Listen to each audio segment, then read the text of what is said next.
And to make this video just a little bit longer, I'm gonna wrap these headers. I always like the look of a wrapped header. I don't know, it gives me that, to me it feels like an old school vibe. I don't know, I always think they look so much better when they're wrapped. But anyway, got some big block, what are these? Edmonds or something, I can't remember. Competition headers that I bought from a guy down the street. They're already dented in all the right places. I put this one up on the passenger side. Everything seemed to be jiving. So let's get some wrap. I used to do this stuff on choppers all the time. Wrap. I always throw it in a bucket of water. It don't move around so bad.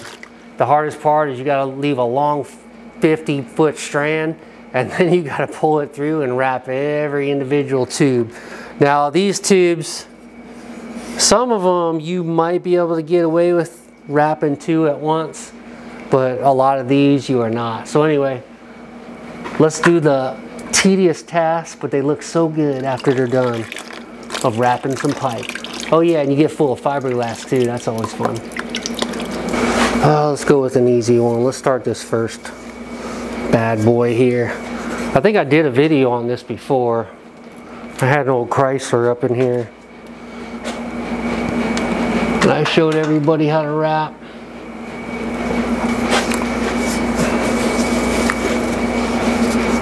Wrap, wrap, wrap.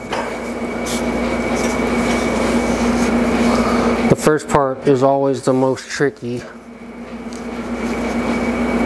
Once you get the first one down, you're pretty good. And then the hardest part is you just got to bring all this stuff through. So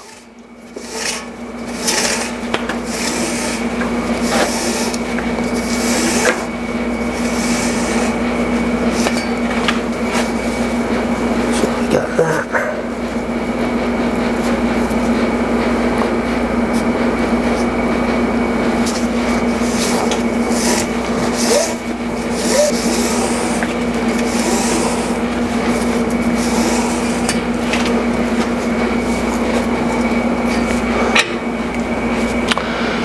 All right, as you can see, got 1 pipe down.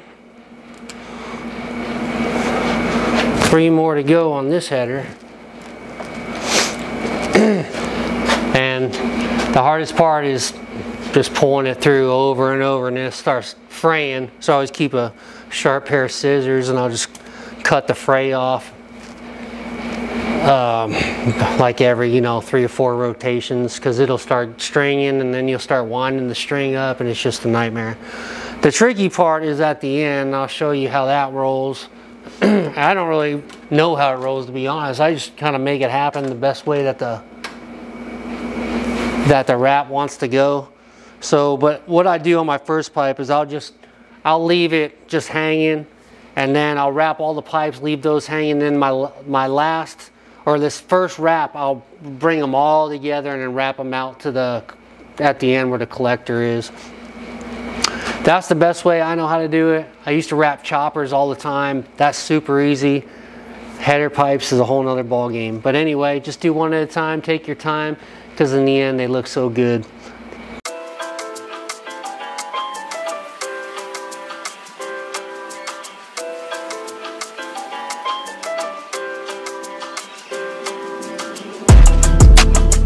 All right, final wrap.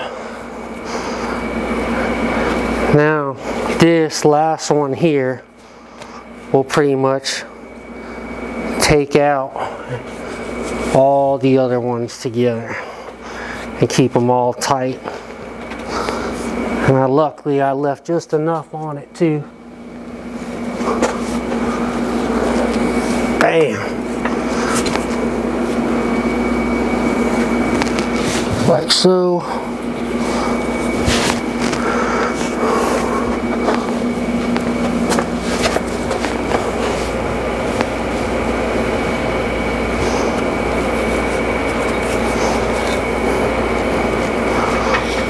Boom.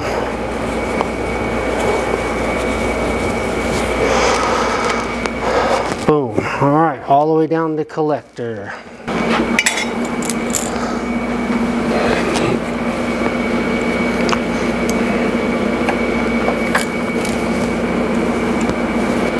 I always like to use 2. Seems to work, hold it a little bit better. They will start fraying a little bit, but nothing too crazy if you use 2 hose clamps. I like to try to keep them straight, 90 degrees.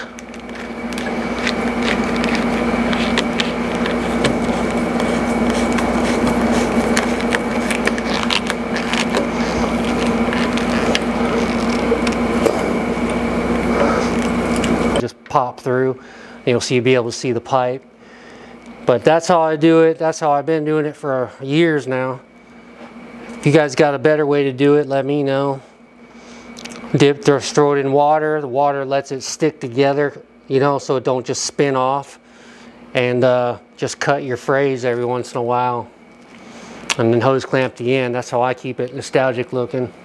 What we'll do tomorrow is we will put this on the passenger side. I'll go ahead and wrap the driver's side. And we may, well, you know, I don't have glass packs because I'm going to run glass packs on this thing. Maybe we could do the dumps. I was thinking about doing dumps on this. Who knows? Anyway, we'll play it by ear. It's building itself. So we'll see you tomorrow and we'll continue.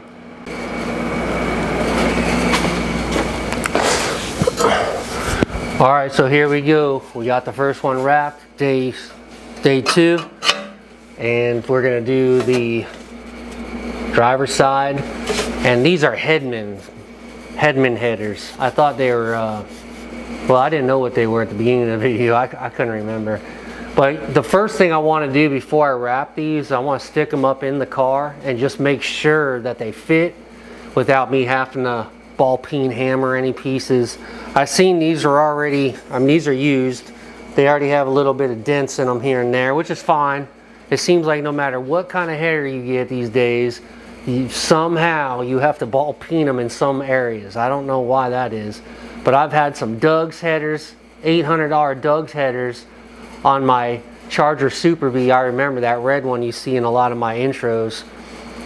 And I had to ball peen those things in just like one area, and I about cried on the inside because when you ball peen a set of headers that cost $600-800, it'll make anybody want to cry, believe me.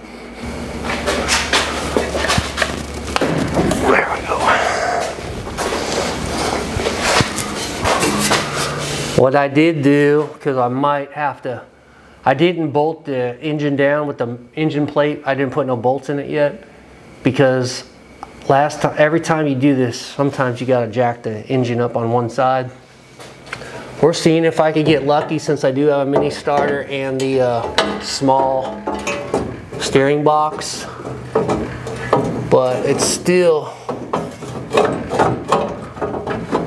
is not looking good for the home team. Well, it looks like we got a problem on the driver's side. For some reason, it's not even coming close to going around the starter. I got a mini starter in there too. Headers are always drama with them. I've never had a set where they just go in, hey, right away, we're all good. Nope. So I don't know what I'm gonna do yet. I don't know if I might have to slice a section out and twist it. That's gonna be drama.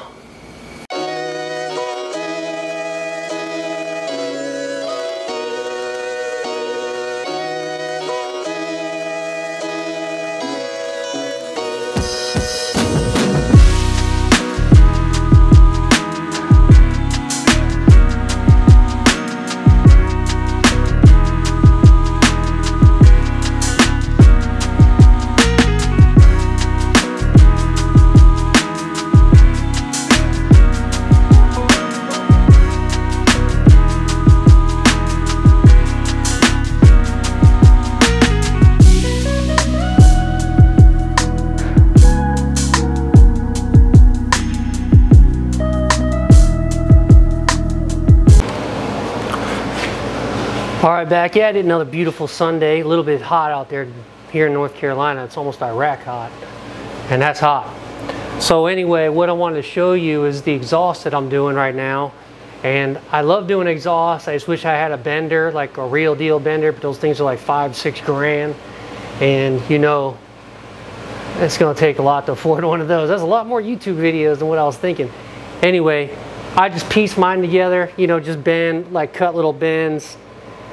I get the bent pipe in a package and then I'll cut them short so I could kind of manipulate them where I want them, and I just bend them and just tack them up, which is not bad. It's just, you know, when you have a bender, it's got a clean bends and you don't have to weld or anything, but it's not a big deal to me.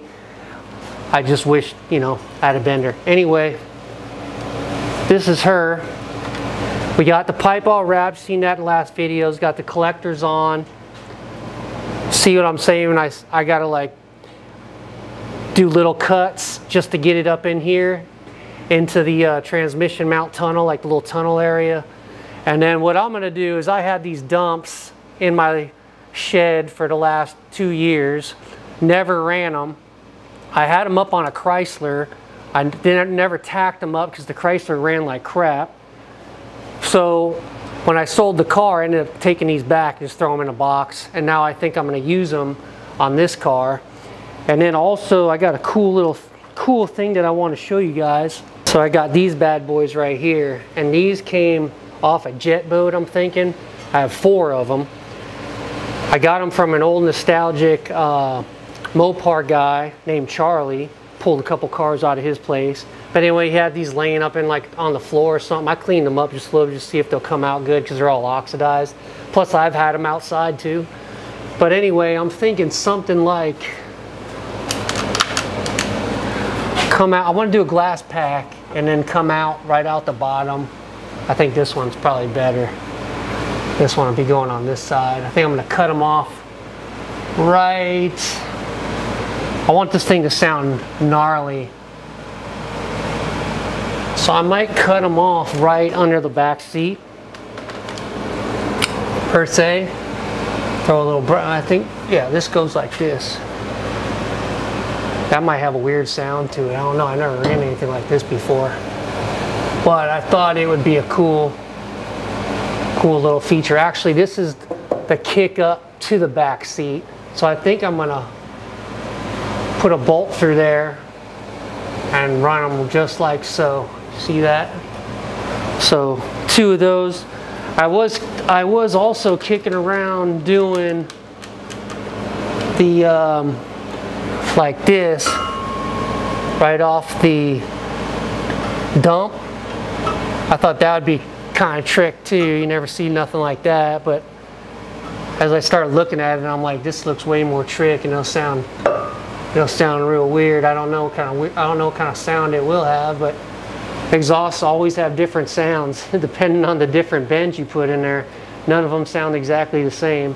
They sound close to the same, but they always got a little bit different of a sound to them depending on how you run your exhaust.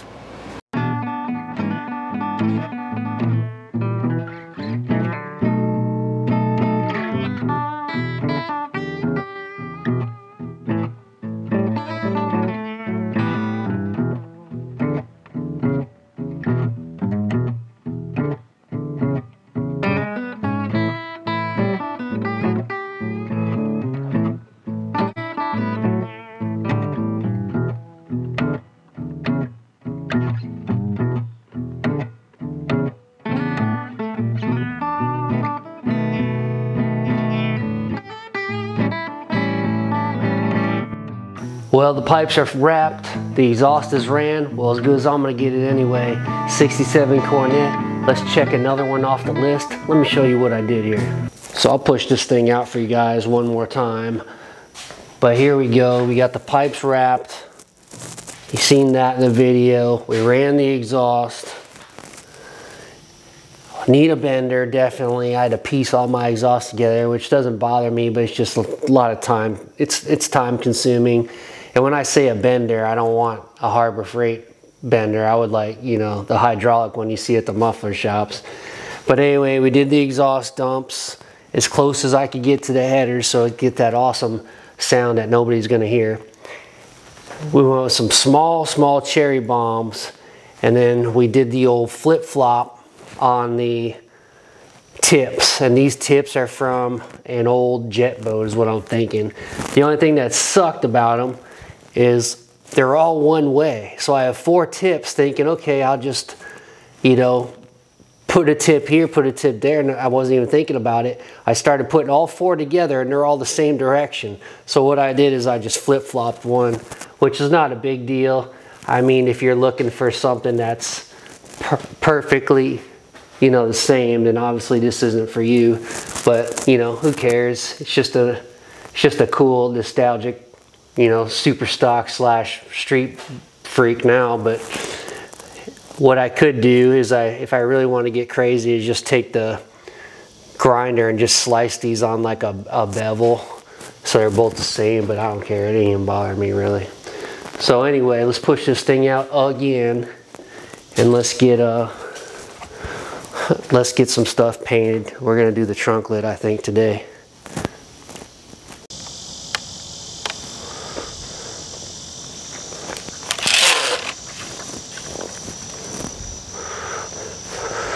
How many times now have you seen me push this car out of the shop?